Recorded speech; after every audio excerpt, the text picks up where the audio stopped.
Salut mes bien-aimés de partout dans le monde. Et si je disais que le Seigneur vous garde? Et si je disais que le Seigneur vous bénisse? Laisse que le Seigneur te bénisse. C'est la seule chose qui ne manquera pas dans mes pensées, dans ma bouche, que de te dire que le roi de paix vous protège et que sa paix dure éternellement dans ta vie. Je connais l'importance de la paix dans le cœur de quelqu'un, Seigneur. Si vous n'imaginez pas le rôle que le cœur joue pour la survie d'un humain ou d'un esprit, Job a dit qu'en réalité, dans l'homme, c'est l'esprit qui est l'intelligence et qui est même la présence de Dieu dans l'homme.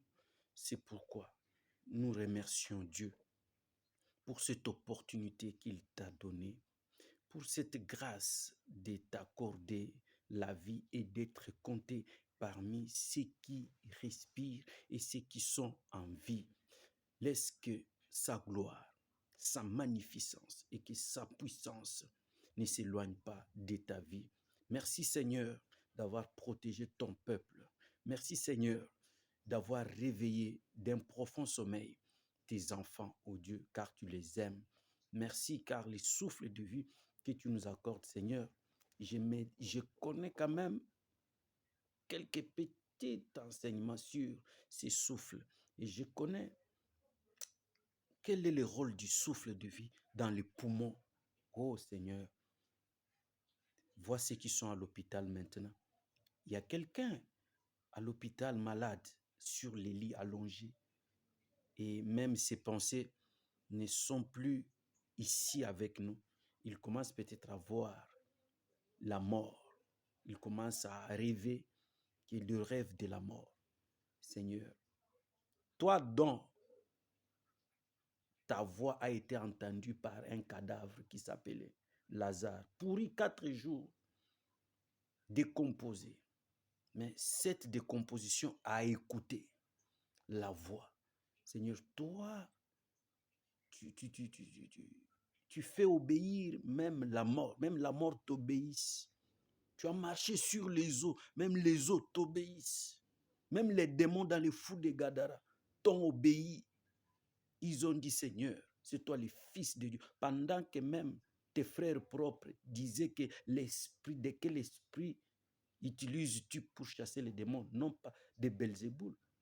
Mais regarde la conception de tes frères et les démons. Oh Seigneur, je peux dire, Seigneur, que ce matin, cette nuit, cet après-midi, cet avant-midi, touche la vie de quelqu'un. Sauve la vie de quelqu'un. Quelqu'un qui est enclavé, emprisonné par un problème, les problèmes qui t'a bloqué, et ces problèmes qui ne veulent pas, qui t'a serré dans l'étau. Tu ne sais pas où aller, tu ne sais pas quoi faire. Je vois la main de l'Éternel qui te touche et te libère de ces problèmes. Reçois la victoire dans tous les combats qui peuvent se déclencher d'un moment à un autre dans ta vie. Seigneur, merci que ton sang nous couvre, que ton sang couvre, Seigneur. Et surtout le Dieu que moi j'ai pris, je le mentionne, je prie, Seigneur, le Dieu que je suis en train de prier ici, ça doit être le Dieu que Moïse avait marché avec, le Dieu qui était avec Daniel dans la fosse aux lions, le Dieu qui était avec Daniel dans la fournaise ardente, le Dieu que Anna avait imploré dans les temples, le Dieu qui est avec Élie qui a invoqué le feu et le feu descendit. C'est ce Dieu-là que nous sommes en train d'exalter, d'élouer en ce moment. Tu es le bienheureux de Dieu. Tu sais, c'est une bénédiction d'appartenir dans la famille royale et divine de notre Seigneur, le soleil levant. C'est lui qui dit un mot et la chose arrive telle qu'il a dit. Il est incomparable, il n'y a pas un autre Dieu que lui. Il n'a pas besoin des hommes pour qu'il soit Dieu. Il n'a pas besoin des pasteurs comme moi pour qu'il soit Dieu. Il n'a pas besoin de quoi que ce soit, ni du téléphone, ni des vidéos pour qu'il soit Dieu. Il a été Dieu avant que toute chose existe. C'est lui le meilleur et il est l'éternel. Dans Jean chapitre 14, si nous lisons le verset 19, la Bible dit que encore un peu de temps et le monde ne me verra plus. ce contexte, c'est Jésus qui parlait dans la période où il voulait quitter ce monde au moyen de la mort, de la crucifixion, de cette mort qui devrait nous apporter aujourd'hui la paix, qui devrait nous apporter la délivrance. Sais-tu que tu es déjà délivré par la mort de Christ? C'est un amour indéfini. C'est un amour qu'on ne peut pas imaginer, qu'on ne peut pas définir. Il est mort pour nous. Il a pris notre place des pécheurs et lui, il est devenu péché. Il nous a délivrés de la prison satanique. Là où nous étions clôturés, enclavés, on ne pouvait rien faire, mais le Seigneur nous a tirés de là. Bien-aimé, vouloir ou pas, que tu acceptes ou pas, que tu n'aimes pas Dieu ou pas, que Dieu n'a pas agi dans ta vie ou pas, que tu sois pauvre ou riche, que la nuit soit ou le jour soit, que le monde disparaisse ou ne disparaisse pas, l'Éternel sera toujours le roi des rois, le Seigneur des seigneurs. Il n'est pas Dieu parce que tu es riche, il n'est pas Dieu parce que tu es pauvre, c'est lui qui a créé les pauvres et les riches.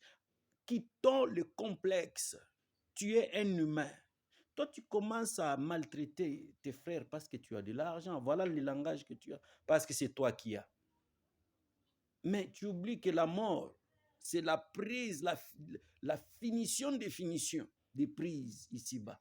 Si les gens pouvaient comprendre le peu de temps qu'on a sur la terre, chacun ne pouvait pas sous-estimer ou soit négliger ou dédaigner son prochain. Aime ton prochain, car comment pourrais-tu dire que tu aimes Dieu pendant que tu n'aimes pas ton prochain, mon frère, ma soeur? Le Seigneur, le roi des paix. Dans ces passages, vous allez voir que encore un peu de temps et le monde ne me verra pas. Quel est le monde que la Bible dit ici? Et le monde ne me verra pas. Mais continue, la Bible dit, mais vous me verrez. Ah, c'est qu'il y a des choses. Le monde et vous. Quand on a toujours dit que, la Bible a toujours dit que vous êtes dans ce monde, mais vous n'êtes pas de ce monde. Donc, le monde ici qu'on parle, c'est un système. Donc, ce système Android, ce système de la nudité, et les femmes enlèvent des habits comme il veut. Le diable est en train de vouloir déshabiller la femme, car la nudité de la femme, il est la porte à toutes les malédictions que nous vivions ici-bas. C'est pourquoi Dieu lui-même avait eu honte de regarder la nudité de la créature que lui-même avait créée. Mais toi, un homme avec le sang qui va mourir dans 14 heures, 8 heures, 2 semaines, 1 année, 3 ans, 50 ans.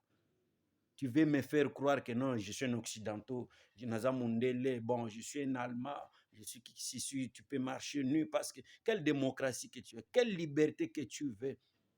Or, la liberté, hors la parole de Dieu, c'est une libertinage. La vraie liberté, c'est quand tu as la parole de Dieu, la parole des principes. Même les animaux ont des principes.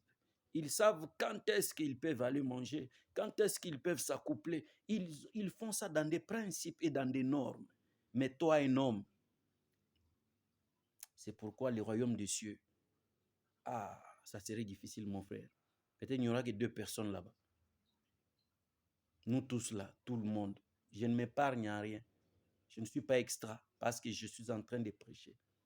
Mais sauf que Dieu m'utilise pour cet instant afin de te dire que tu n'es pas de ce monde. La Bible dit que le monde ne me verra plus, mais vous me verrez. Soit parmi des gens, dans le vous là, toi tu es là. Parce que c'est toi qui verras la gloire de Dieu. Toi tu me verras parce que tu verras la puissance de Dieu dans son action, sa résurrection. Donc tu verras la maladie quitter ton corps. Tu verras la pauvreté fuir et tu vas chasser tous les sorciers de ta famille parce que Jésus est en toi. Tu le verras. Bien-aimé, aucune personne n'a rencontré et vu Jésus-Christ et rentré les mêmes. C'est pourquoi je prie que tu ne sois pas dans ce monde. Le monde, c'est un système. Voilà comment le système est en train de ravager. Et ne vous en faites pas. Quand on parle du monde, ne croyez pas que les églises ou telles que je prêche comme ça, Et automatiquement, c'est ça l'église, c'est ça non, non, non. Donc, le monde que nous parlons ici, c'est un système. C'est-à-dire, ce système est partout. Il est dans les soi-disant églises. Église, ce n'est pas des petites tentes, des petites cabanes, des petites temples que nous construisons avec des briques là. Et puis, non, non, non, c'est pas ça. L'église, le véritable église, c'est ton cœur. C'est là où Dieu est focalisé. C'est là où Dieu regarde. Là où nous irons avec des pasteurs qui cherchent à nous bouffer, c'est le pasteur qui s'enrichit. C'est lui qui est bien, parce qu'il a sa dîme, parce qu'il a des partenaires, il a faim. Mais la vraie parole, ça devrait enrichir. Le pasteur, son rôle est d'enrichir les brebis. C'est lui qui connaît là où les brebis devraient manger pour être rassasiés. C'est Dieu qui va lui payer. Il est un travailleur. Il a été engagé par Dieu. Mais il s'est approprié du travail de Dieu. Lui devient maintenant le propriétaire. Oh, église Nangai. Église Nayo. Tu vois des habits par-ci, par-là. L'église, mon église, la parcelle de l'église, c'est ta parcelle à toi. Toi. Ta parcelle, la parcelle là, c'est ta parcelle à toi. Ce n'est pas pour l'église. C'est pour ta femme et tes enfants. Et après, toi, c'est ton fils qui va te remplacer ou ta femme. Rien d'autre. Et vous, les peuples de Dieu, vous regardez et tu es toujours là. Église. Église de Dieu. Des dieux? Quel Dieu? Qui a créé le ciel et la terre? Pas Zarana Moïse. Oya, nani pasteur basi ba benga ndenge nzamba bengela Moïse? Oh, Moïse amona aza komona nzambe tête à tête, visible, pas na ndoto, tête à tête boy. Ba sololi.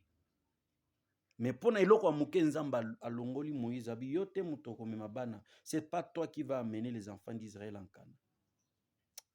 Vous jouez. Tu es là en train de proférer des conneries, tu as une petite connaissance, tu es seulement intelligent. Ce n'est pas parce que tu décris la Bible que tu connais Dieu. Non, non, non, non, non. Dieu, on ne le connaît pas parce qu'on parle bien, parce qu'on explique bien. Non, même ce que je suis en train d'expliquer ici, ce n'est pas la preuve que je connais Dieu. Dieu, c'est l'esprit. Il faut peser les esprits. Peser moi aussi, si je ne suis pas les rayés. Parce que les diables parlent aussi. La Bible, il y a 3 types qui ont parlé dans la Bible. La Bible, il y a Dieu qui a parlé. C'est pourquoi faites attention avec des versets que vous prenez pour prêcher. Vous commencez à prêcher des rudiments du monde, vous prenez des sagesses du monde, des choses qui vont bénéficier, que l'homme va tirer bénéfice ici-bas, non pas au ciel. Oh non, ici-bas, je vous donnerai des voitures. Nzala. Nzala, papa. En tout cas, Tikanzamba Longolo Nanzala, que Dieu t'enlève. Là, il y a quelque chose de mauvais que je ne préfère, que je n'aime pas. C'est l'envie. Un homme qui a l'envie, et surtout en Afrique, on a besoin de couleurs. L'Africain a une crise de couleurs. Il voit en Europe comme si l'Europe est en couleur.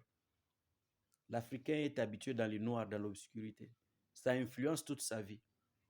Quand il va en Europe, il dit que Dieu m'a béni. Mais les Européens même qui sont là, ils cherchent aussi Dieu en Europe. Utopie. L'utopie. Que Dieu te garde. Sois béni au nom de Jésus-Christ.